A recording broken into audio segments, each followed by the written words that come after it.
နီရောင်နဲ့အမဲရောင်အရေးပြားရှိတဲ့ရှီဟောင်ရုပ်ထုကြီးတစ်ခု၎င်းမှာကြီးမားပြီးသွေးစွန်းနေတဲ့မျက်လုံးများရှိပါတယ်။ပါးစပ်တွင်း၌ချွန်ထက်သောဆွဲသွားများကလည်းတန်းစီလျက်ရှိတယ်။ပါးစပ်တစ်ဝိုက်မှာသွေးကဲ့သို့6သွေးနေသောစွန်းထင်းများဆွဲကပ်နေပါတယ်။၎င်းရဲ့ဝိုင်းဆက်ကြီးမားတဲ့ပိုက်ကောင်းကြီးကအပြင်သို့ပူထွက်နေတဲ့အတွက်ကြောင့်ရုပ်ဆူအကြီးတန်းနေပါတယ်။အတိတ်ကာလကဤရုပ်ထုကခမာနေမြေမှပိုင်ဆိုင်ခဲ့တော်လေရုတ်တရက်သဲလွန်စာမကြံပဲပျောက်ကွယ်သွားခဲ့ပါတယ်။ထိုင်းနိုင်ငံဘက်မှာပြန်လည်တွေ့ရှိရကြောင်းသတင်းများမပေါ်ခင်အထိဖြစ်ပါတယ်။ထိုအချိန်ကတူးဖော်ပြီးနောက်ပိုင်းမှာကြောက်မက်ဖွယ်ရာအဖြစ်ဆိုးတစ်ခုဖြစ်ပွားခဲ့ပါတယ်။ထိုရှေးအောင်ရုပ်ထုကတန်ဃာတော်များနဲ့ရွာသူရွာသားများကိုတပ်ဖြတ်ခဲ့ပါတယ်။တွေ့ရှိရတဲ့အလောင်းတွေမှာအတွင်းအင်္ဂါများလုံးဝမကြံပဲပျောက်ကွယ်နေခဲ့ပါတယ်။၎င်းတို့တွေကအများစုကအယိုးထီအောင်ဝါမျိုးချင်းကိုခံထားရပါတယ်။သို့သောအလောင်းများပေါ်မှာရုပ်ထုကြီးကမမမမတ်ရက်နေပြီးပါးစပ်တစ်ဝိုက်မှာသွေးစွန်းတဲ့မှုများပြည့်နေနေတာကတော့အံ့ဩစရာတော်တော်ကောင်းပါတယ်။ထိုတရေစီးနေတဲ့ရုပ်ထုကိုဖမ်းဖို့အတွက်လိုက်လည်နေတဲ့ခမာနက်ဆရာတို့ကလူသားစားရုပ်ထုကို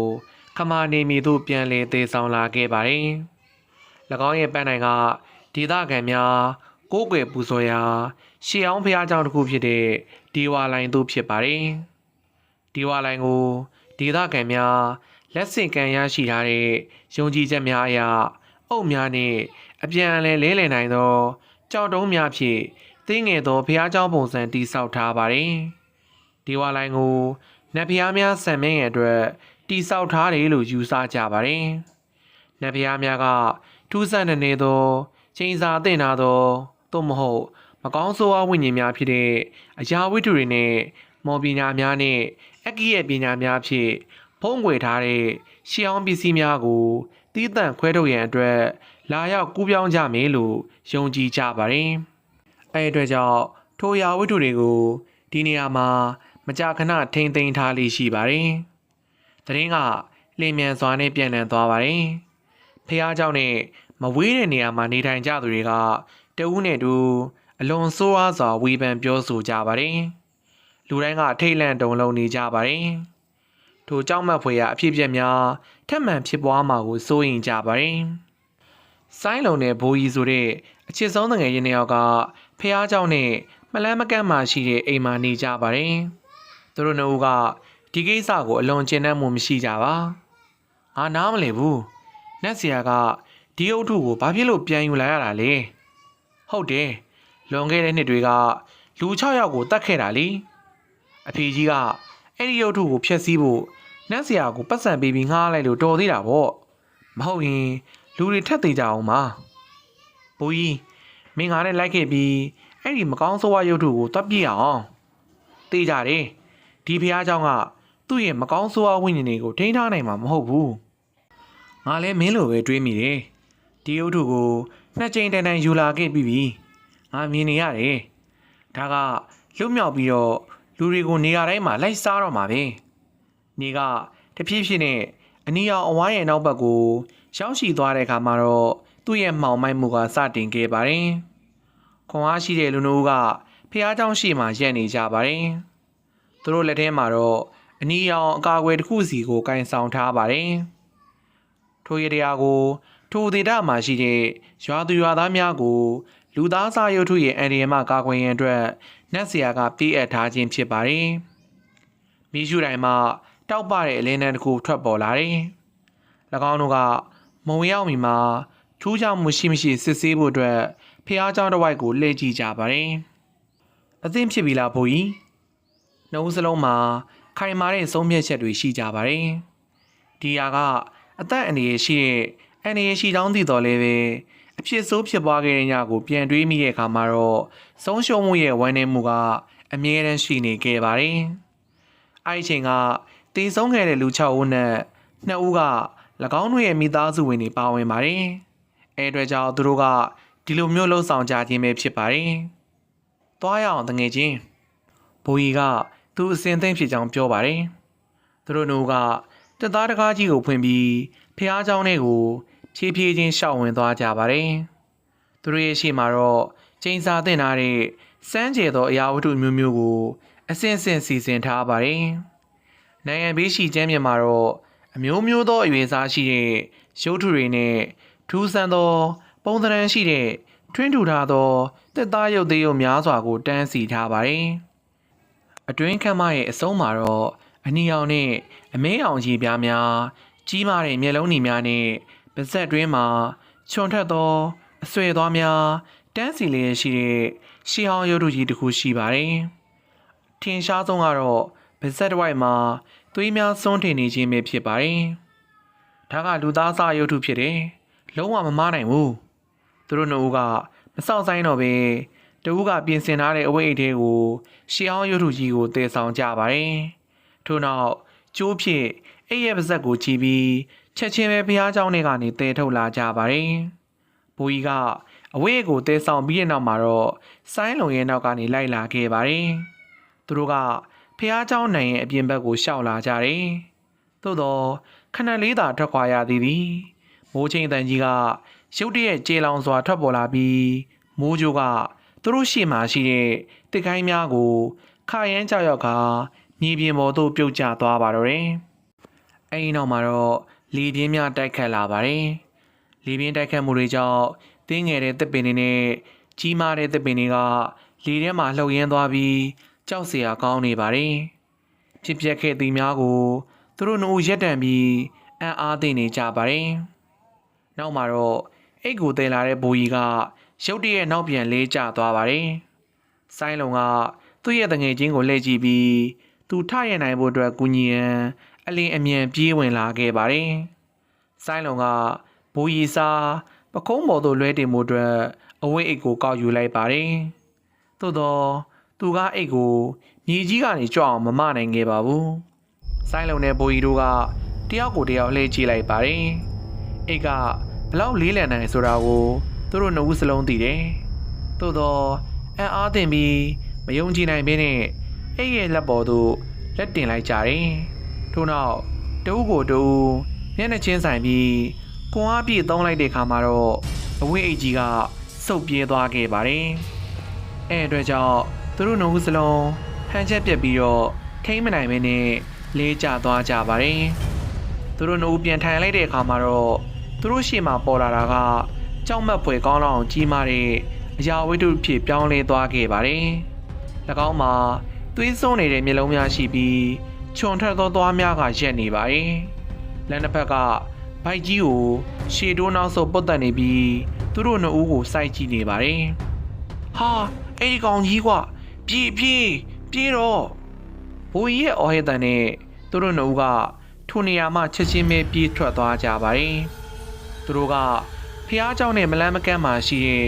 ဘိုးကြီးရဲ့အိမ်သို့ထွက်ပြေးခဲ့ကြပါတယ်။သူတို့ကခန်းတော်မှာကြောင်ရွံ့တုံလုံးစွာနဲ့ကုတ်အောင်နေကြတယ်။မကြမီမှာပဲခွေးများရဲ့ဟင်းတန်နဲ့တူဦးတန်တွေကပုံမူနီးကပ်လာခဲ့ပါတယ်။ဘိုးကြီးကထရက်ပြီးပြင်းပေါက်ကနေချောင်းကြည့်လိုက်ပါတယ်။အရက်ရှိပြီးမှောင်မိုက်တဲ့ပုံသဏ္ဍာန်ကသူ့ရဲ့အိမ်ရှိမှလမ်းလျှောက်လာနေတာကိုသူမြင်လိုက်ရပါတယ်။ဆိုင်းလုံကသူ့တငယ်ချင်းကြောင်းလန့်တကြားနဲ့မတ်တက်ရက်နေတာကိုမြင်တဲ့အခါမှာတော့သူပါထရက်ဖို့အတွက်ဆုံးဖြတ်လိုက်ပါတယ်။ဘိုးကြီးငါနောက်ဖေးတကားကနေထွက်သွားမယ်။တကယ်လို့သူကငါ့ကိုလိုက်ရင်မင်းရှေ့တကားကနေအမြန်ပြေးပါ။သူပြောပြီးတဲ့အခါမှာတော့ဆိုင်းလုံကနောက်ဖေးတကားကိုရှောက်သွားပါတယ်။သူတကားမှချောင်းကြည့်လိုက်တော့လေအရာအားလုံးကပုံမှန်အတိုင်းရှိနေစေဖြစ်ပါတယ်။အဲအတွက်ကြောင့်သူကတကားကနေဖြည်းဖြည်းချင်းရှော့ထွက်သွားပါတယ်။သို့တော့တကားနောက်မှာတော့မှောင်မိုက်တဲ့ပုံသဏ္ဍာန်ကသူ့ကိုစောက်ကြုံနေပါတယ်။သူကဆိုင်းလုံကိုစူးစိုက်ကြည့်နေတယ်။ပြီးတဲ့အခါမှာတော့သူ့ရဲ့ကိုယ်ပေါ်ကိုလက်ကြီးနဲ့ရိုက်ချလိုက်ပါတယ်။အားပြည့်နဲ့ရိုက်ချလိုက်တဲ့အတွက်ကြောင့်သူကမြေပြင်ပေါ်မှာငြိမ်သက်စွာနဲ့လဲကျသွားပါတယ်။၎င်းကဖြည်းဖြည်းချင်းကိုနှိပ်ချပြီးသူ့ရဲ့ခန္ဓာကိုယ်ကိုစာလောင်မွတ်သိမ့်စွာနဲ့ဝါမြူခဲ့ပါတယ်။ဘိုးကြီးဘက်မှချိတဲ့အခါမှာတော့ဖြစ်ပျက်ခဲ့တာတွေကိုမမြင်ရတော့လေသူ့ရဲ့အိမ်နောက်ဘက်မှာသူကြားလိုက်ရတဲ့အတန်က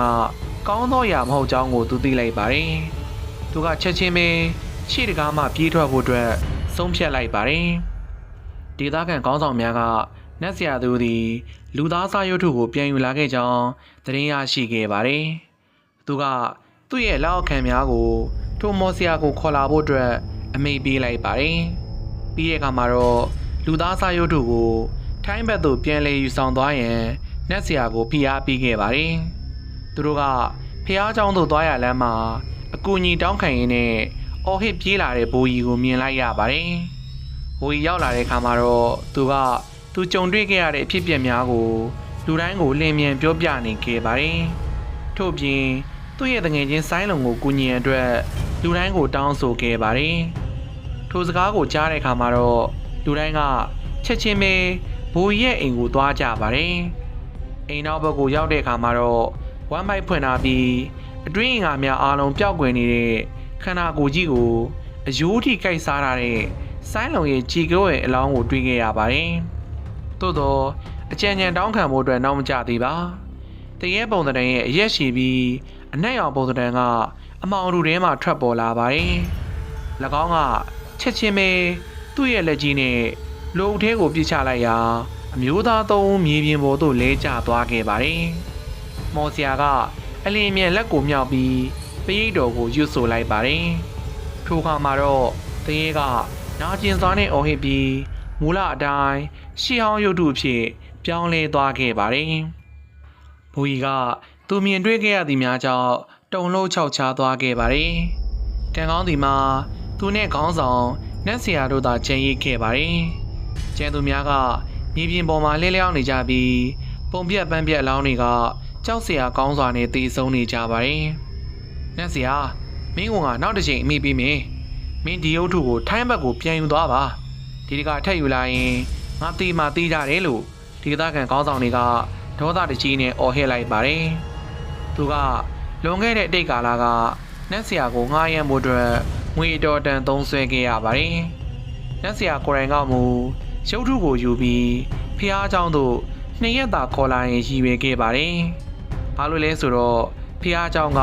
မကောင်းမှုတွေကိုထိန်းထားနိုင်မယ်လို့သူထင်ခဲ့တဲ့အတွက်ကြောင့်ဖြစ်ပါတယ်။အဲနောက်မှာတော့သူက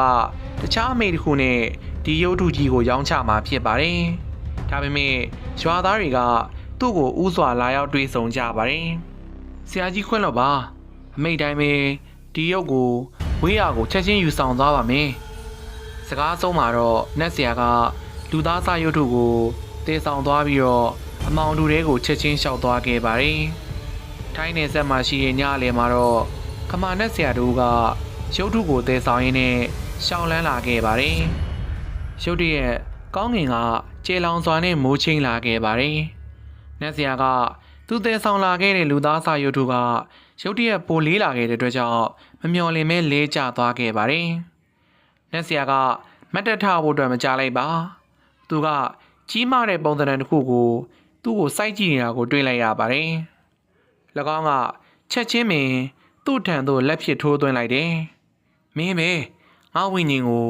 မော်ပညာနဲ့ဖမ်းဆီးဖို့ကြိုးစားခဲ့တာ။နတ်ဆိုးကထိုင်လိုက်ပါတယ်။ပြီးရင်နောက်မှာတော့မော်ဆရာကိုပတ်လက်လန်လိုက်တယ်။နောက်ဆုံးမှာတော့အတွင်းအင်္ဂါများကို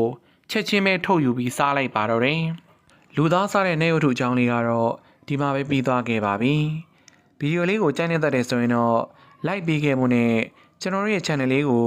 subscribe လေးလုပ်ဖို့အတွက်တောင်းဆိုပါစီ။အားလုံးပဲစိတ်ချမ်းသာခြင်းကိုယ်ကျန်းမာခြင်းနဲ့ပြည့်စုံကြပါစေခင်ဗျာ။